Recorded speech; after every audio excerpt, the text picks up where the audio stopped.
6 tersangka ditetapkan Polri dalam tragedi di Stadion Kanjuruhan yang menewaskan ratusan orang dalam pertandingan Arema FC melawan Persebaya Surabaya tersebut.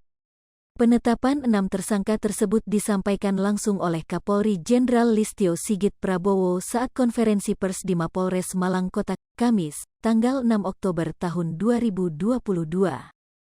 Salah satu dari 6 tersangka tersebut adalah Direktur Utama Liga Indonesia Baru, LIB, Ahmad Hadian Lukita. Polri juga menetapkan panpel dan security officer dalam insiden di Stadion Kanjuruhan.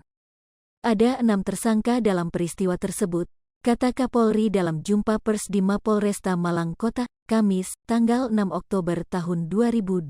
6 orang tersebut yakni Direktur Utama PT LIB yang berinisial IR, AHR, di mana saya sampaikan yang bersangkutan bertanggung jawab memiliki sertifikasi layak fungsi stadion namun persyaratan layak fungsinya tidak tercukupi dan memakai hasil sertifikasi tahun 2020, kata dia.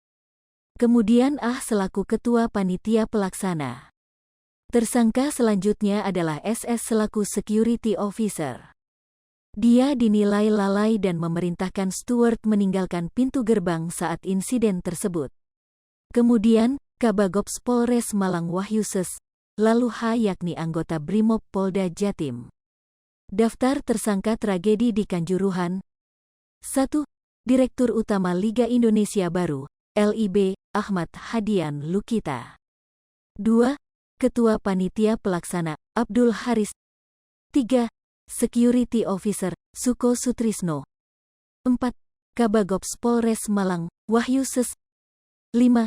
Deputi 3 Danyon Brimob Polda Jatim, H. 6. Samapta Polres Malang, DSA.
Hai pemirsa Sri Popo TV, jangan lupa komen, like, dan subscribe, serta tonton terus berita-berita terupdate lainnya ya.